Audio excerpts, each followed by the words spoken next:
senang hati berjumpa kembali dengan saudara di dalam acara Today's Inspiration. Kali ini topiknya adalah ruji. Artinya apa yang Anda sudah lakukan harus sampai tercapai tujuannya. Orang yang mempunyai cita-cita akan berbuat apa saja dari apa yang dimiliki dirinya agar cita-citanya tercapai. Akhir bulan November 2013 untuk pertama kali saya pergi ke Berau dalam rangka tugas kantor. Berau adalah suatu kota di Kalimantan Timur yang kaya akan hasil tambang. Dalam perjalanan ini saya menggunakan pesawat Sriwijaya Airlines. Dalam majalah di pesawat saya membaca sejarah dari penerbangan ini dan di dalamnya ada penjelasan mengenai arti logo Sriwijaya yang dalam bahasa Tionghoa berbunyi Ru Yi. Artinya adalah apa yang kita inginkan atau usahakan harus yakin bisa tercapai. Nah, arti kata Ruyi ini yang menarik saya, bahwa orang yang mempunyai impian harus yakin, harus memiliki suatu dorongan kuat di dalam dirinya untuk mencapai apa yang diinginkan. Banyak orang mempunyai cita-cita, namun tidak banyak orang yang dapat menikmati cita-citanya. Saya banyak menjumpai orang-orang demikian dalam hidup ini. Mereka cuma mengeluh saja, menyesal dan merasa waktu sudah habis atau tidak bisa keluar dari himpitan kehidupannya. Mereka tidak melakukan perubahan apapun, dan menurut Albert Einstein, orang yang kurang waraslah yang melakukan hal yang sama tiap-tiap kali dan mengharapkan hasil yang berbeda. Sebaliknya ada orang yang terpuruk lalu mencoba menjalankan cita-citanya dari bawah sampai berhasil. Seorang konglomerat yang bangkrut di luar negeri, demikian miskinnya sampai harus membersihkan WC, namun dapat bangkit lagi menjadi pengusaha kaya kembali karena semangat dan mau melakukan pekerjaan kotor dari bawah. Semua ini memerlukan sebuah mind changer atau perubahan di dalam pola pikir kita. Dalam hidup ini kita mungkin sudah menggunting kata-kata motivasi, mempunyai tempelan magnet yang memberi inspirasi di lemari es kita. Kita minum dari mug yang memberi dorongan semangat setiap kali kita minum teh. Atau banyak kita baca di WhatsApp semangat-semangat itu. Tapi mengapa sikap kita tidak berubah, saudara? Ketika kita ingin berubah, banyak tantangan datang, lalu kita kehilangan semangat lagi. David DiSalvo menulis buku Brain Changer, How Harnessing Your Brain Power to Adapt and Change Your Life. Artinya perubahan pikiran.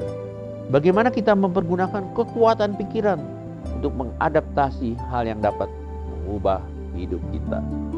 Berdasarkan penelitian terbaru di bidang neuroscience, artinya pengetahuan mengenai saraf, psikologi kognitif, ekonomi perilaku, komunikasi dan marketing, DiSalvo menggantikan teori belajar sendiri dengan belajar secara pengetahuan. Ia memperhatikan bagaimana kapasitas otak manusia yang luar biasa untuk mengadaptasi adalah faktor yang paling penting yang akan mempengaruhi bagaimana kita merasakan dan bertindak.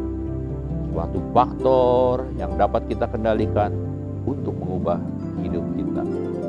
Ia menentukan bahwa otak kita itu yang berupa cairan dan berfungsi sebagai suatu rangkaian umpan balik dapat mengubah cara otak berespon. Nah, respon inilah yang akan menimbulkan masukan tambahan ke otak yang diidentifikasi otak dan otak akan menganalisanya. DiSalvo menemukan bahwa alat internal terbesar yang kita miliki untuk mempengaruhi rangkaian umpan balik ini adalah metacognition. Artinya berpikir mengenai berpikir. Buku ini mengajak kita bagaimana kita meningkatkan metacognition untuk memperkaya hidup kita. Jadi struktur otak yang diberikan Tuhan memiliki kemungkinan untuk mengubah pikiran dan masa depan kita. Jangan kita terus bertahan dengan konsep katanya dari sononya emang saya sudah begini. Jangan, saudara. Ada seorang pengusaha Kanada yang juga seorang motivator mempraktekkan teori motivasinya untuk mencapai keberhasilan dalam usahanya. Ia bernama Dunsmuir dan memiliki sebuah pompa bensin di Victoria, BC, Kanada. Ia berani tampil beda dengan pengusaha lainnya atau menjadi ikon baru di dalam kolam ikan atau menjadi ikan biru di dalam kolam ikan merah. Kalau kita berbeda, pasti akan terlihat kan oleh khalayak ramai. Ia memiliki sebuah pompa bensin, namun pelayanannya saudara berbeda dengan pompa bensin lainnya. Umumnya di Amerika Utara, semua orang harus melakukan pengisian bensin secara self-service. Tapi di SPBU-nya, setiap pelanggannya dilayani secara khusus. Tidak seperti SPBU pada umumnya yang harus mengisi sendiri. Nah, di tempatnya, kalau ada mobil yang datang, maka mereka memberikan added value atau nilai tambah kepada para pelanggannya dengan cara yang pertama, penumpang dipersilakan turun dan petugas menyedot debu karpet mobilnya. Yang kedua, kemudian petugas kedua membuka kap mobil dan memeriksa kondisi oli. Yang ketiga, petugas mengisi BBM sambil melap kaca mobil. Dan keempat, petugas keempat mengecek tekanan ban mobil. Baru mobil diizinkan jalan. Dunsmuir selalu berkata kepada anak buahnya, kamu harus memberikan pelayanan sebaik-baiknya kepada para pelanggan. Siapa tahu yang nyetir itu pebisnis dan nanti kamu direkrut jadi pegawainya. Benar saja, banyak pemuda yang bekerja di pompa bensin itu akhirnya direkrut pengisi bensin yang juga pengusaha menjadi pegawainya. Apa yang dilihat para pemuda itu membuat mereka semangat dan banyak sekali anak muda mau bekerja di situ. Walaupun gajinya kecil, mereka tidak keberatan. Mereka berpengharapan nanti mereka akan direkrut seorang pebisnis dari kampus kehidupan itu.